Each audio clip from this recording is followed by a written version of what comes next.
Maranata, desbravador! E aí, tudo bem com vocês? Aqui em casa está tudo bem, tudo na paz, na tranquilidade do nosso Senhor.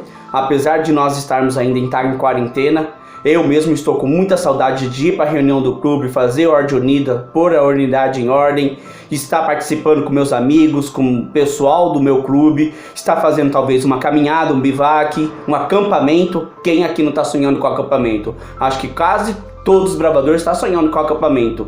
Mas por enquanto nós podemos somente fazer o quê? Reunião online, mandar mensagem e participar desses vídeos para poder estudarmos um pouco mais do nosso Deus, o nosso Senhor. E assim podemos estar preparados, estarmos nos preparando e levando mais pessoas para o grande acampamento, o acampamento eterno que nós vamos fazer com o nosso Senhor na Cidade Santa, lá no céu.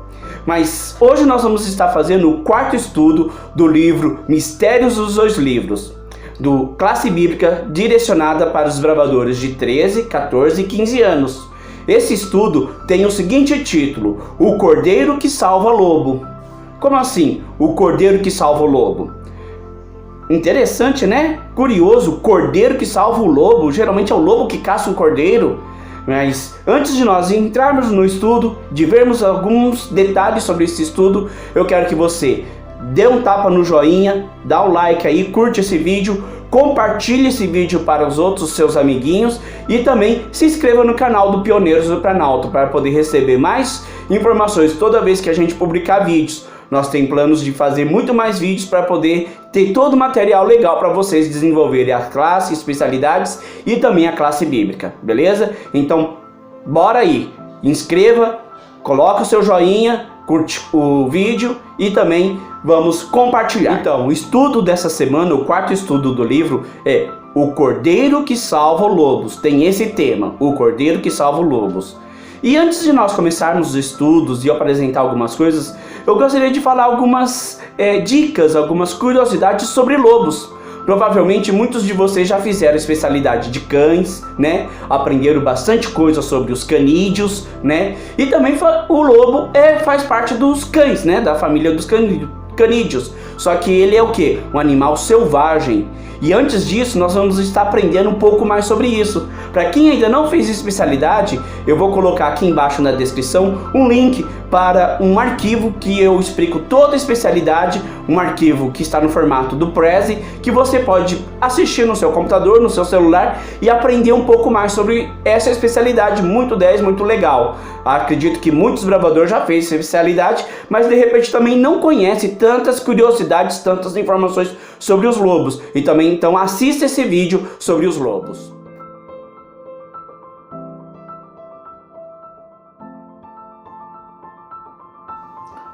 As curiosidades sobre os lobos, que também fazem parte da especialidade, não essas curiosidades, mas os lobos são animais selvagens que faz parte da especialidade de cães, né? Essas curiosidades servem para a gente aprender um pouco mais sobre esses animais, animais interessantes, fascinantes.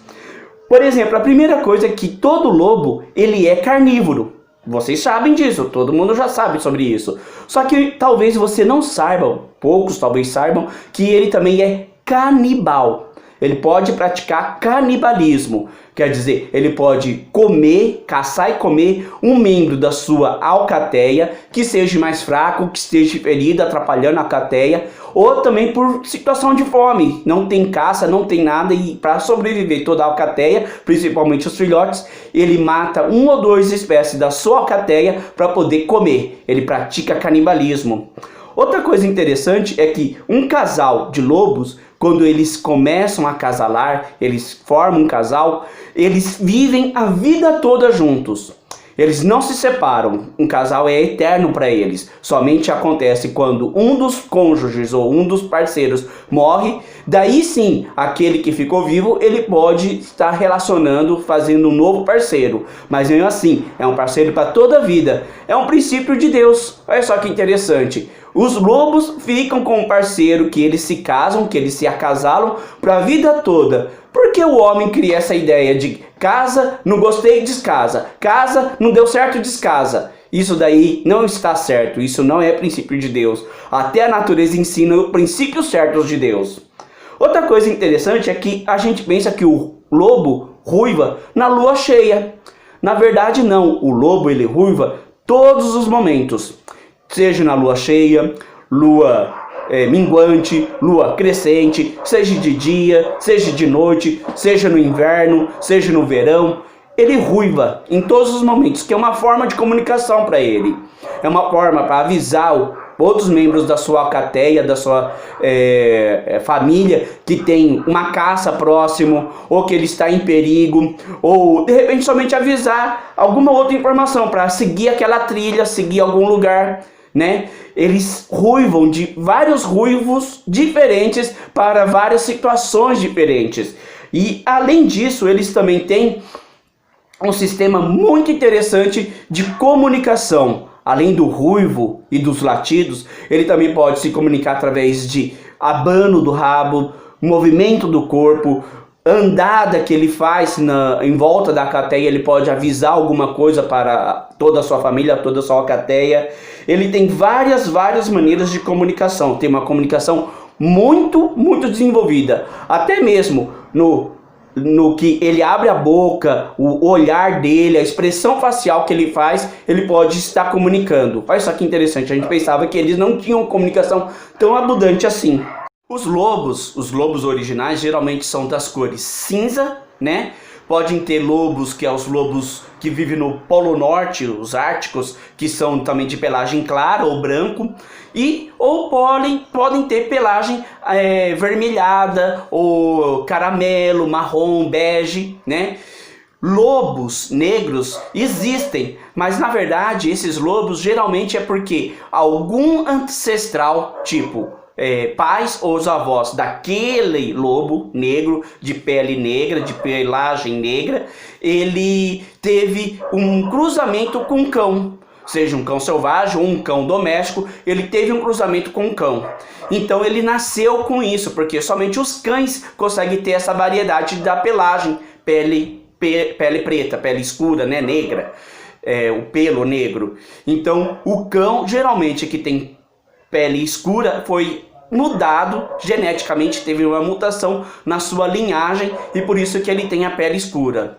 Inclusive muitos falam que esse lobo, o lobo negro, tem muita mitologia, fala que esse é o lobisomem. E é claro que isso daí é fake, não existe, isso é a maior mentira, né? Não existe lobisomem, né? Então, na verdade, o lobo. E o lobo, ele geralmente pode ter algumas espécies, que nem o lobo-guará, aqui da nossa região do Brasil, né? Ele pode viver sozinho, solitário, mas eles geralmente vivem em companhia de um outro indivíduo, de 2, 3 ou mais, sendo que a alcateia, a família dele, pode ter até no máximo cerca de 30 e poucos membros.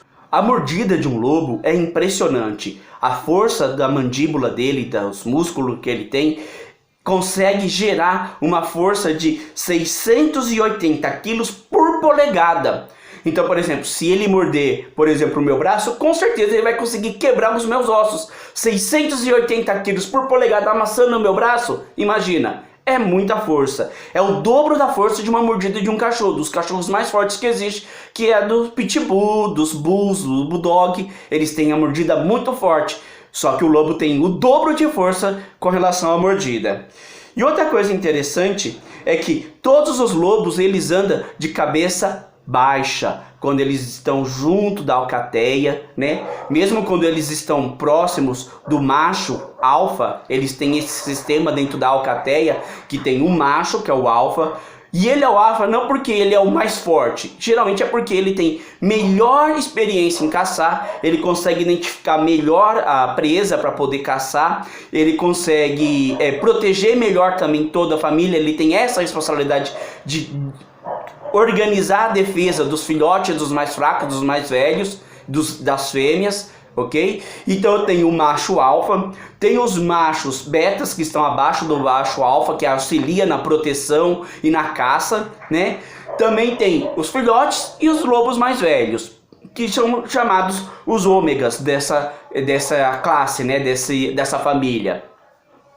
E esse lobo, eles sempre estão andando de cabeça baixa. Eles somente erguem a cabeça quando eles eles se sentem ameaçados ou precisam visualizar mais longe, precisam visualizar uma caça que está mais longe, né? Então, geralmente, quando eles estão andando ou estão juntos, eles estão com a cabeça alinhada ao corpo, com a cabeça baixa. Eles não mantêm a cabeça erguida que nem um cão, um cachorro.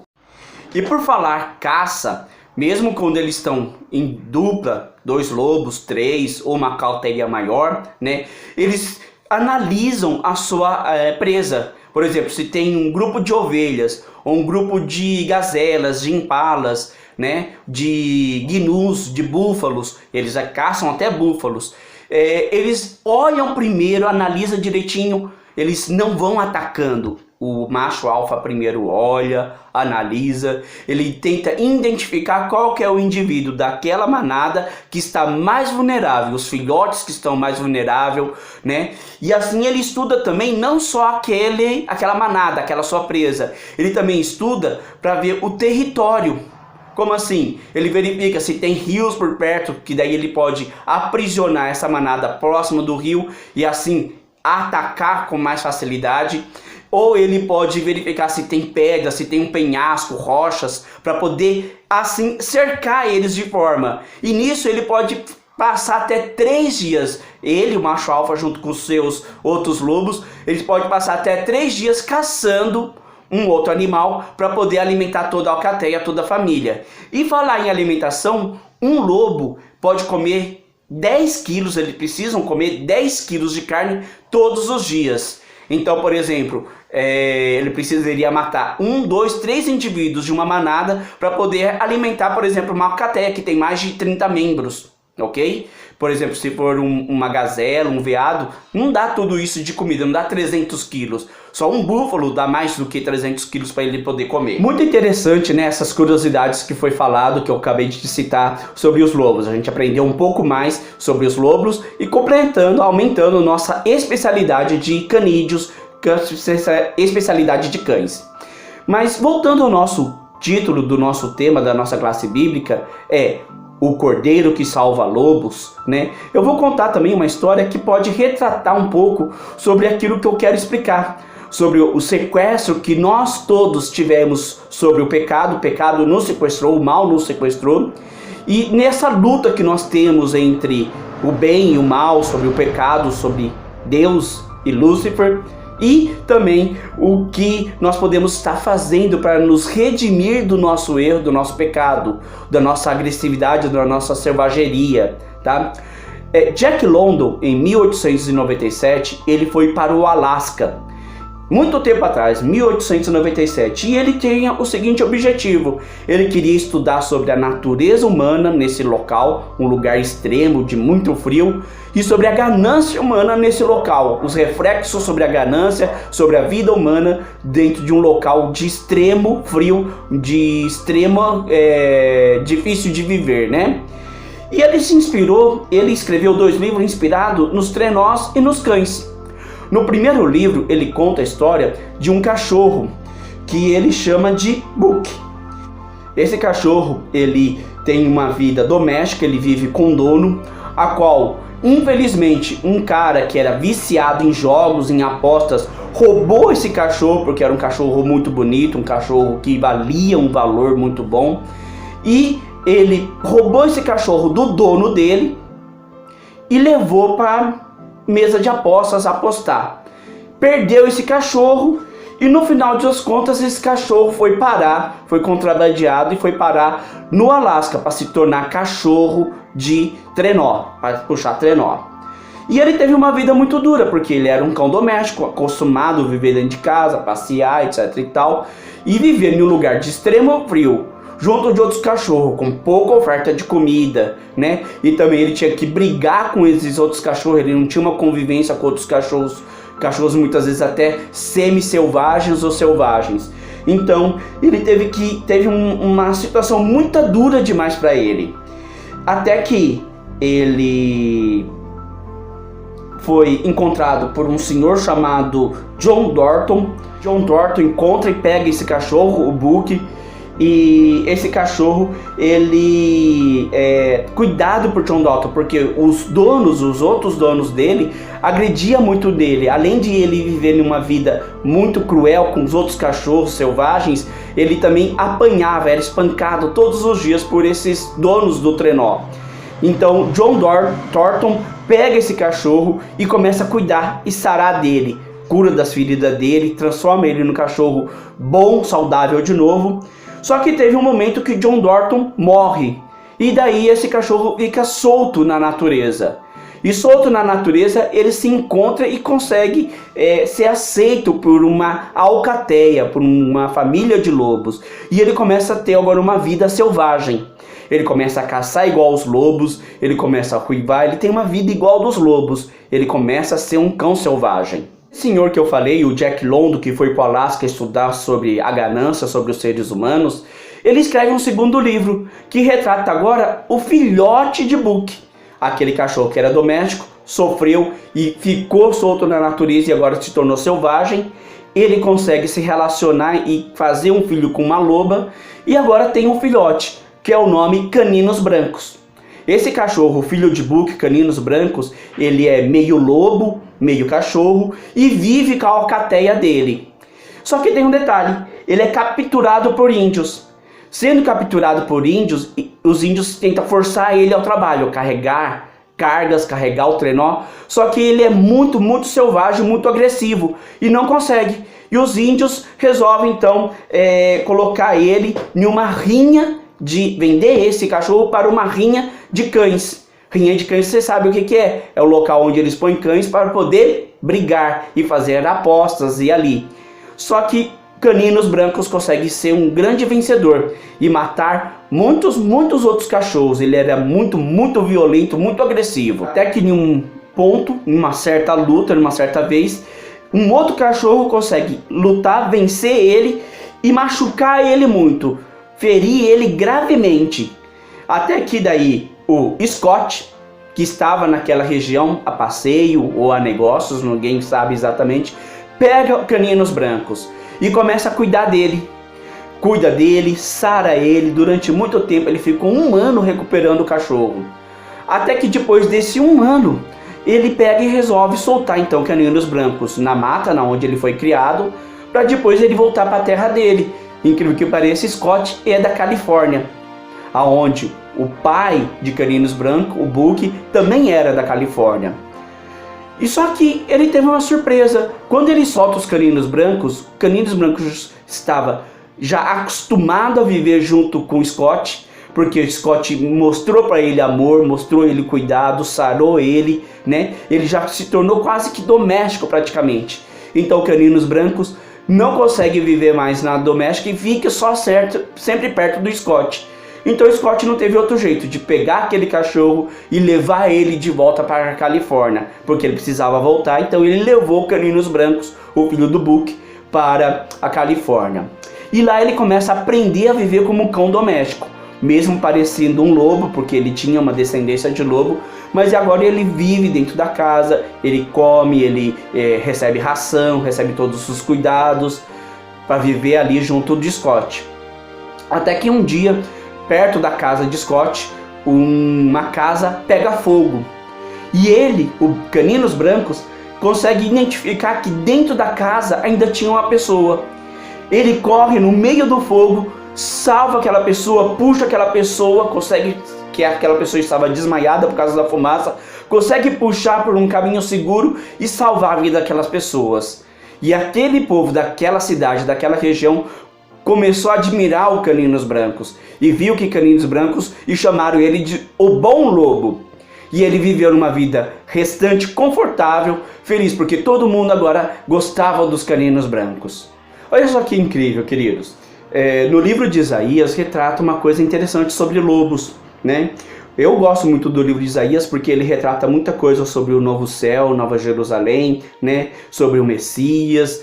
E no capítulo 11, no verso 6, ele fala sobre uma coisa interessante que está escrito assim, ó, Isaías 11, 6, diz: o lobo habitará com o cordeiro, e o leopardo se deitará junto ao cabrito, e o bezerro, o leão novo e o animal cevado andarão juntos, e um pequenininho os guiará. Interessante, olha só que lindo. Aqui fala que o lobo habitará com o cordeiro. Em algumas outras versões fala que o lobo pastará junto com o cordeiro. O que quer dizer isso? Quer dizer que o lobo e o cordeiro vão estar comendo grama. Lá no novo céu, na nova terra, na nova Jerusalém, todos os animais, não vai existir mais animais agressivos, animais selvagens como nós conhecemos hoje, de forma que um queira caçar, um precisa matar o outro, não haverá mais morte lá. E interessante isso. E a história que eu contei sobre esses dois livros que Jack London escreveu, retrata exatamente isso, sobre o novo céu e nova terra, o novo local onde Deus quer nos preparar. Hoje nós vivemos nesse mundo de pecado, nós somos pecadores, e por causa do pecado nós somos gananciosos, somos orgulhosos, somos rebeldes, somos agressivos, somos selvagens. Só que Deus, com seu infinito amor, com a sua infinita graça, Ele nos redimiu, nos salvou, nos religou com Ele. E agora nós precisamos criar um processo, precisamos estar andando em um processo para poder estar junto dele. Precisamos reaprender como ovelhas, como animais domésticos, como animais com profundo, cheio do amor de Deus. Em João 3,16 fala que Deus nos amou de tal maneira, e essa palavra tal é tão imensa, imensurável na verdade, que Ele resolveu que Ele se doou, Ele doou seu Filho para que nós não morrêssemos, não tivéssemos a morte eterna, mas sim que Deus nos salvaria, né? Para salvar-nos. Isso é interessante. Só que tem um detalhe, para nos salvar, para nós receber esse processo de salvação, nós precisamos completar 3 etapas para podermos deixar de ser selvagem, deixarmos de sermos lobos selvagens e se tornar ovelhas ou cães domésticos, cães mansos, cães humildes, ovelhas humildes perto do nosso Senhor. Esses 3 passos é se arrepender de todo o mal, de toda a ganância, de todo o orgulho do nosso eu, nos confessar a Deus, falar a Deus, abrir o coração realmente a Deus, de forma que Ele possa ver nossa sinceridade, que nós estamos verdadeiros com Ele. E aí sim nós cremos e acreditarmos que Jesus é o Salvador, que Jesus morreu na cruz por causa do meu pecado. Aceitar isso, essa justificação que é feita através do nosso Senhor. Nesse processo que eu falei, arrepender, confessar e crer na justificação, na graça de Deus, também existe um detalhe. Existe um Jesus que, além de ser o Cordeiro que tira o pecado, Ele também é o nosso advogado. Olha só que diz lá em 1 João, primeira carta de João, capítulo 2, verso 1. 1 João 2:1 fala assim: Filhinhos meus, essas coisas vos escrevo para que não pequeis. Vou repetir: Filhinhos meus, essas coisas eu vos escrevo para que não pequeis, não cometa pecado. Se todavia alguém pecar, temos um advogado junto ao Pai, Jesus Cristo, o justo. Então quer dizer, mesmo que eu peque, eu sei que Jesus está me protegendo, está lá para poder dar a justificação para mim, me tornar justo, mas eu tenho que crer. E detalhe, eu tenho que andar não pecando. Eu não posso ser um pecadeiro. Pecador eu sou, mas eu não posso ficar pecando, porque eu sei que Jesus me salva, Jesus me perdoa. Não, a gente tem que buscar não pecar. Entenderam, queridos? Para quem está fazendo também a classe de guia, eu quero que vocês façam o seguinte: mande para o seu conselheiro, o seu instrutor de classe, ou para o seu diretor do clube, um desenho. Para quem está fazendo a classe de guia, para completar um dos requisitos da classe, vai fazer um desenho, uma coisa fácil. Para quem já até fez especialidade de santuário, fica mais fácil ainda. Quero que faça um desenho do santuário. Um desenho mostrando cada parte, quantas partes tinha do santuário e que objetos que tinha. E também escrever explicando qual é cada parte, o que é cada parte. tá bem? Uma coisinha fácil para você poder completar. Manda isso para o seu conselheiro, para o seu diretor, que ele já vai ver que você cumpriu esse requisito do seu cartão. Mais um item feito, você já pode pular para o próximo item. Sabe, queridos, é muito importante nós aprendermos que Jesus é o nosso advogado e Ele também é o Cordeiro que tira o pecado. Ele é o Cordeiro que salva este lobo aqui, o meu eu, que tira o meu eu. Jesus está à porta e bate para poder o quê? Entrar no meu coração e habitar nele. E aonde ele habitar, não vai haver mais pecado, não vai haver mais a minha ganância, a minha vontade, a minha agressividade, a minha selvageria. E sim, o amor, a vontade de Deus, a paz, a alegria, a esperança nele. Eu quero que cada um pense nisso e que também tome a decisão de se arrepender de cada pecado cometido. E todos os dias buscar não pecar mais e saber que Deus é justo e bom e pode perdoar o seu pecado.